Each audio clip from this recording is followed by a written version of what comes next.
வணக்கம், welcome to the Kannan electronics. நான் Kannan D. இந்த வீடியோவில் எதை பற்றி பார்க்குறேன்னா, Sony 19.5 volt 3 ampere adapter repair ஆகிருக்கு. இந்த அடாப்டரை எப்படி சர்வீஸ் பண்ணுறது அப்படிங்கிறத இந்த வீடியோவில் டீட்டெயிலாக பார்க்கலாம். இது பார்த்திங்கன்னா ஒரிஜினலு சோனி அடாப்டரு. அவுட்புட் பார்த்திங்கன்னா 19.5 வோல்ட்டு. இந்த அடாப்டர் பார்த்திங்கன்னா இடியில் ஃபால்ட் ஆகிடுச்சு. என்ன மாதிரி ஃபால்ட்டுனா, வோல்ட்டு அடாப்டர்னாவே டிஃபால்ட்டாக 19.5 வோல்ட்டுனா 19.5 வோல்ட்டு தான் இருக்கணும். ஆனால் இந்த அடாப்டரில் 21.6 அது பார்த்திங்கன்னா அதுவும் வேரி ஆகிட்டே இருக்குது. அதாவது 2 வோல்ட்டு அதிகமாக இருக்குது. ஆனால் எல்இடி டிவியில் இன்புட்டாக கொடுக்குறப்ப இந்த வோல்ட்டு அப்படியே கம்ப்ளீட்டாக ட்ராப் ஆகிடுது. எல்இடி டிவியும் ஆன் ஆகலை. சோனி எல்இடி டிவியில் ப்ரொடக்ஷன் சிஸ்டம்லாம் இருக்கிறதுனால டிவியும் ஆன் ஆகாது. ஏன்னா வோல்ட் டிஃப்ரெண்ட்டாக இருக்குது. 2 வோல்ட் அதிகமாக இருக்குது. அது இல்லாத பார்த்திங்கன்னா வேரியேஷன் ஆகிட்டே இருக்குது வோல்ட்டு. இந்த ஃபால்ட்டு தான் இந்த அடாப்டரில் இருக்குது. இந்த அடாப்டரை எப்படி சர்வீஸ் பண்ணுறது? இந்த அடாப்டரு புதுசாக வாங்கணுன்னா பார்த்திங்கன்னா 3 ஆம்பியர்னால் இது ஒரு 1000 ரூபாய்க்கு பக்கமாக வரும். அதே 5 ஆம்பியர்னால் 1500 வரும். நீங்கள் வேணால் ஆன்லைனில் செக் பண்ணி பாருங்கள். அமேசானு, ஃப்ளிப்கார்ட்டில் செக் பண்ணி பார்த்தீங்கன்னா தெரியும் இதோட ரேட்டு.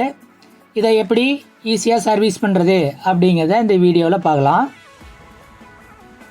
பார்த்திங்கன்னா அடாப்டரு கம்ப்ளீட்டாக பார்த்திங்கன்னா எல்லாம் ஒட்டி தான் வச்சுருப்பாங்க.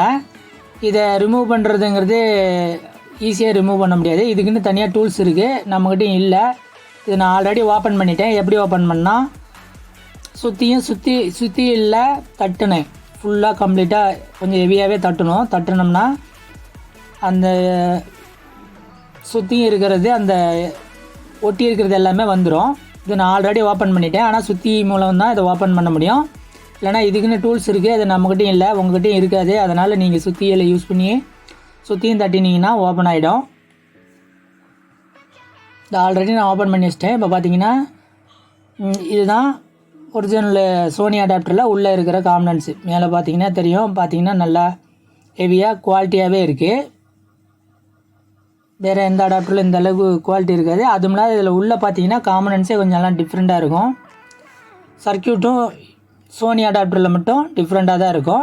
இதை சர்வீஸ் பண்ணுறது கொஞ்சம் ரிஸ்க்கு தான். இருந்தாலும் நாம் ஒரு முயற்சி செஞ்சு பார்க்கலாம். இது எப்படின்னா கம்ப்ளீட்டாலாம் ஃபால்ட்டாக கிடையாது. வோல்டேஜ் மட்டும் வேரியேஷன் ஆகுது. ஒரு டிஃபால்ட்டான வோல்ட் வரல. அதுவும் இல்லாத பார்த்தீங்கன்னா லோடு கொடுக்குறப்ப ட்ராப் ஆகுது. அதுதான் கம்ப்ளைண்ட்டு. இதில் பார்த்தீங்கன்னா இது பார்த்தீங்கன்னா ஏசி இன்புட்டு ஜாக்கெட்டு. இந்த மாடலில் தான் எல்லாமே இருக்கும். சோனி அடாப்டரில் பார்த்தீங்கன்னா இதே டைப்பில் தான் இருக்கும். ஹெவியாகவே இருக்குது. அதுக்கடுத்து பார்த்தீங்கன்னா ஃபியூஸ் கேரியர் கொடுத்துருக்காங்க. அது தொடர்ந்து பார்த்தீங்கன்னா ஃபியூஸ் கேரியர் பார்த்தீங்கன்னா 250 வோல்ட்டு 5 ஆம்பியர் கொடுத்துருக்காங்க. வீடியோவில் காட்டுறோம் பாருங்கள். கொஞ்சம் தெளிவாக தெரியல. கேமராவில் பார்த்தீங்கன்னா சரியாக தெரில. ஆனால் 5 ஆம்பியர் தான். ப்ரௌன் கலரில் இருக்குது பாருங்கள். அது ஃபியூஸ் கேரியரு.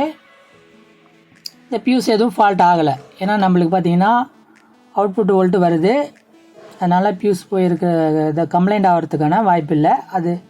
அது தொடர்ந்து பார்த்தீங்கன்னா லெஃப்ட் சைடு 2 என்டிசி இருக்குது. நார்மலான அடாப்டர் பார்த்தீங்கன்னா ஒரு லைனுக்கு மட்டும் என்டிசி கொடுத்துருப்பாங்க. இதில் பார்த்தீங்கன்னா 2 லைனுக்கும் என்டிசி கொடுத்துருக்காங்க. அதுக்கப்புறம் பார்த்தீங்கன்னா மேலெல்லாம் அலுமினிய ஹீட் மெட்டல் போட்டிருக்கிறதுனால சரியாக எதையும் காட்ட முடில. பார்த்தீங்கன்னா உள்ளெல்லாம் இண்டக்டர்லாம் இருக்குது.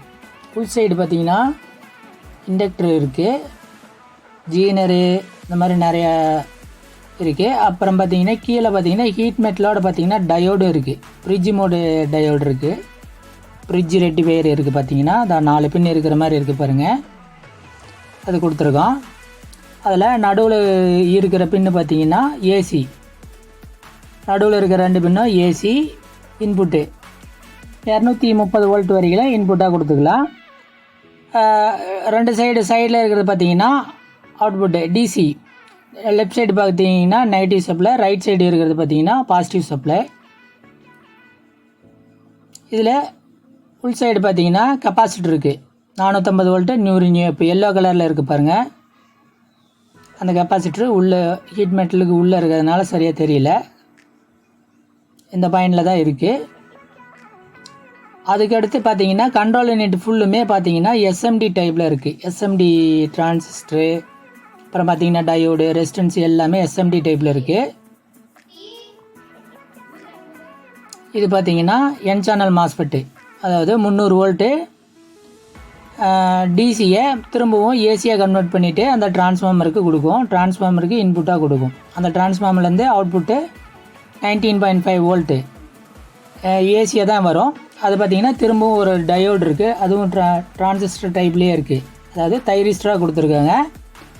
அது திரும்பவும் டிசியாக கன்வெர்ட் பண்ணிவிட்டு கெப்பாசிட்டர் மூலம் நம்ம ஃபில்ட்ரு பண்ணிவிட்டு அதை அவுட்புட்டாக யூஸ் பண்ணிக்கலாம். பார்த்திங்கன்னா இங்கே ஒரு 3 கெப்பாசிட்டர் இருக்குது லெஃப்ட் சைடில், அதை ஃபில்ட்ரு பண்ணுறதுக்கு. அது இல்லாத அதே 19.5 வோல்ட்லேருந்து கண்ட்ரோல் யூனிட் கொடுத்துருக்காங்க.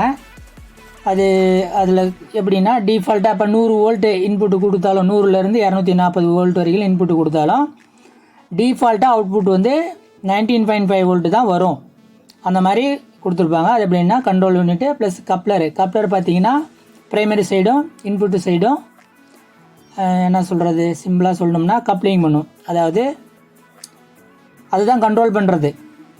இங்கே இன்புட்டு அதாவது அவுட்புட்டில் 19.5 வோல்ட்னு இருக்கா, அதே மாதிரி கண்ட்ரோல் யூனிட்டுக்கும், அதாவது ப்ரைமரி கண்ட்ரோல் யூனிட்டுக்கும் அதே 19.5 வோல்ட் இருக்கிற மாதிரி ஒரு அவுட்புட் போகும்.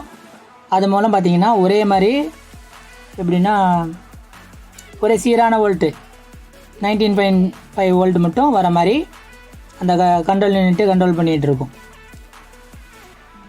அதோட ஒர்க்கு தான் அந்த கப்ளரு. இப்போ இந்த போர்டில் என்ன ஃபால்ட்டுனா 19.5 வோல்ட் வரத்துக்கு பதிலாக 2 வோல்ட்டு எக்ஸ்ட்ரா வருது. அது இல்லாத வேரியேஷன் ஆகிட்டே இருக்குது, ஆனால் லோடு கொடுத்தா ஒர்க் ஆகலை. அது எனக்கு தெரிஞ்சு ஃபால்ட் எப்படின்னா கண்ட்ரோல் யூனிட்டு தான் ஃபெயிலியர் ஆகிருக்கு. அது ப்ரைமரி சைடாக இருக்கலாம், இல்லை செகண்டரி சைடாக கூட இருக்கலாம்.